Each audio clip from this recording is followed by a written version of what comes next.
Archimedes of Syracuse was an ancient Greek mathematician, physicist, engineer, astronomer, and inventor from the city of Syracuse in Sicily.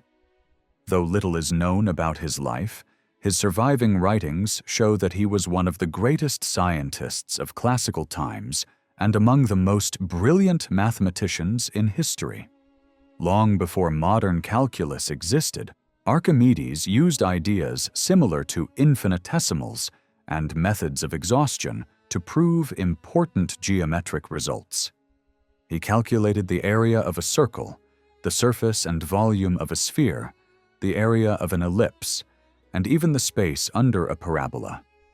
He also studied the volumes of complex curved solids such as paraboloids and hyperboloids, as well as the area of spirals.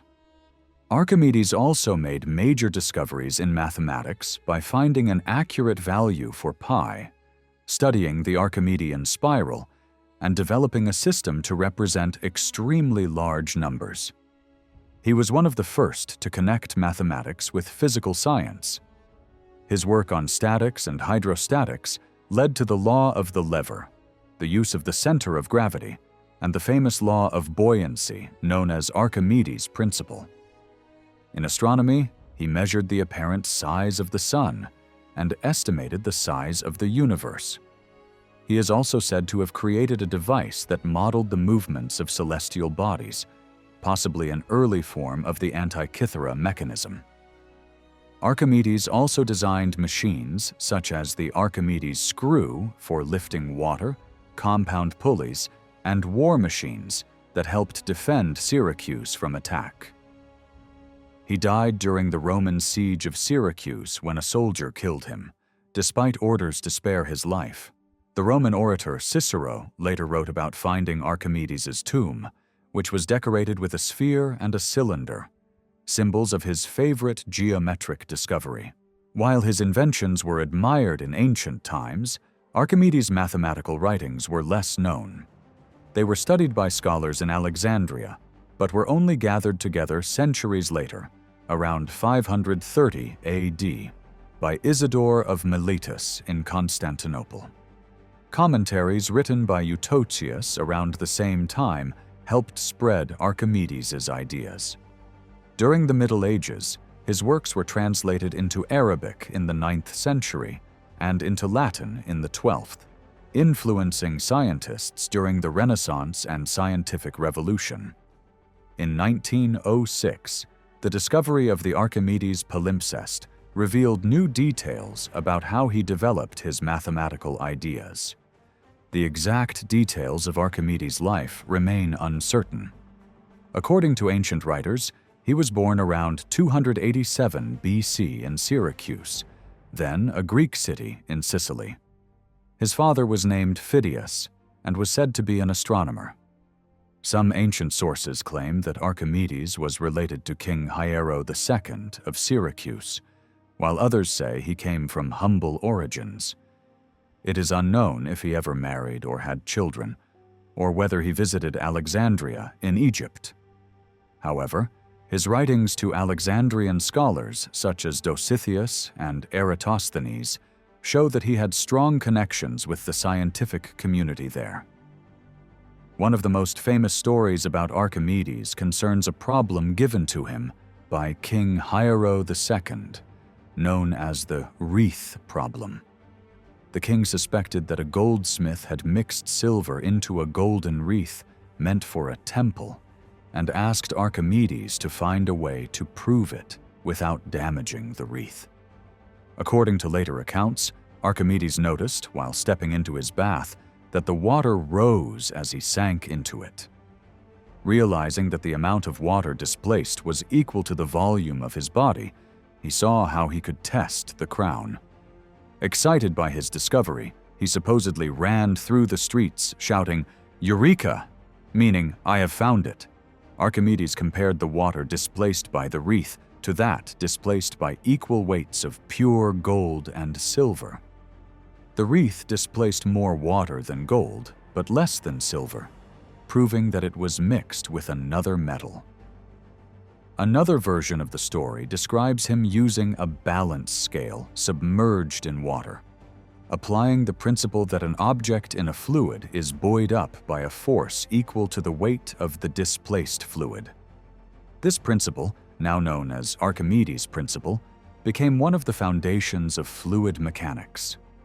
Centuries later, Galileo praised Archimedes' method and even designed a hydrostatic balance based on it, saying it was likely the same process Archimedes had once used. Through such insights, Archimedes became not only a pioneer of geometry, but also a founder of modern physics. Much of Archimedes' work in engineering was likely driven by the needs of his home city, Syracuse. According to ancient accounts, King Hero II once ordered the construction of a massive ship called the Syracusia, which was said to be the largest vessel ever built in the ancient world. Some sources claim that Archimedes helped design and launch this great ship. In another story, Archimedes is said to have boasted to King Hero that he could move any heavy object with ease. To test this claim, the king challenged him to move a large ship. Archimedes used his understanding of pulleys and mechanical advantage to accomplish the feat, leading to his famous saying, "Give me a place to stand, and I will move the earth." Although details of these stories vary, they show his reputation for mastering the laws of mechanics. Archimedes also developed a device to remove water from ships, often called the Archimedes screw. It worked by rotating a helical tube inside a cylinder to lift water upward. While this machine became widely known under his name, it probably existed before his time. Ancient writers such as Philo, Strabo, and Vitruvius described it, but did not credit Archimedes as its inventor. Nevertheless, he may have improved its design and helped make it more practical for everyday use. Archimedes became most famous for his inventions during the Roman siege of Syracuse in 214 BC, when the city turned against Rome during the Second Punic War. Using his mechanical genius, Archimedes designed powerful war machines to defend the city.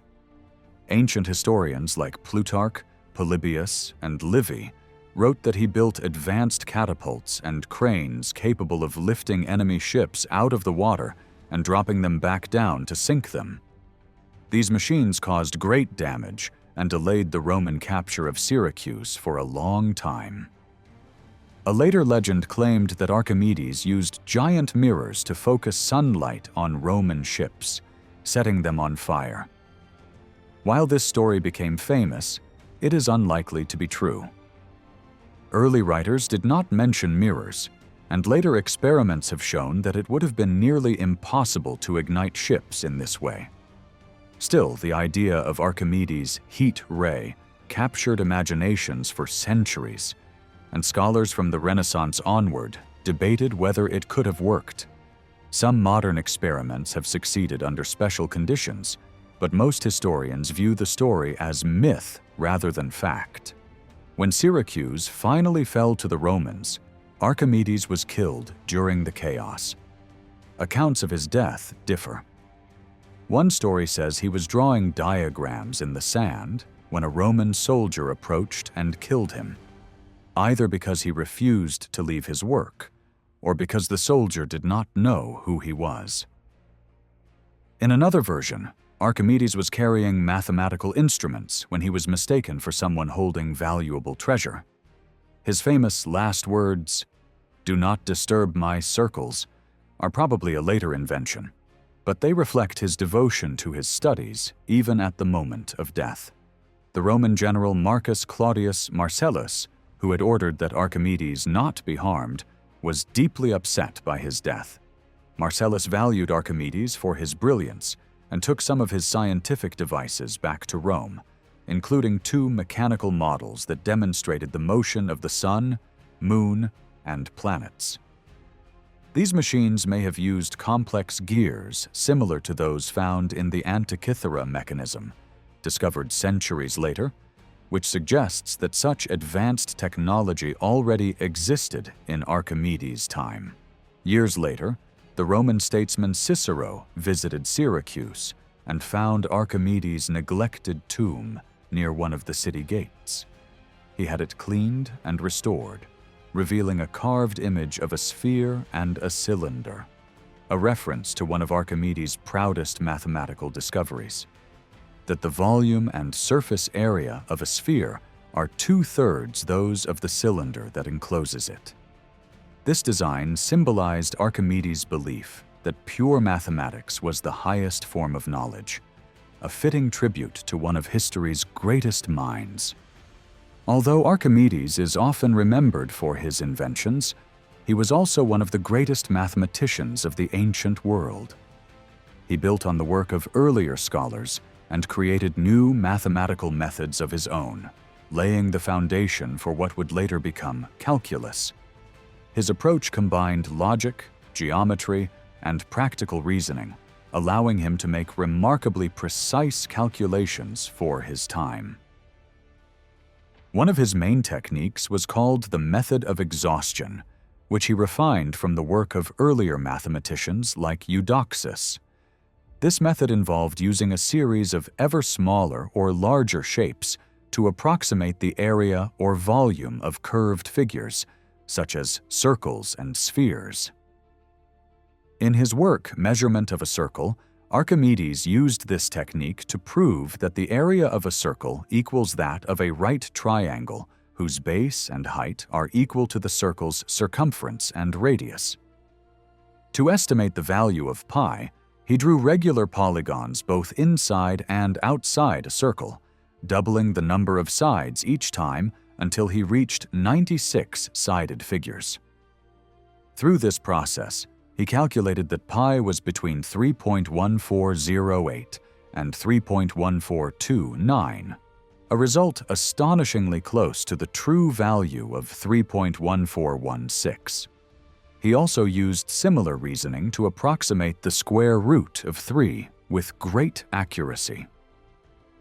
In another treatise, Quadrature of the Parabola, Archimedes applied this same logical method to determine the area enclosed by a parabola and a straight line.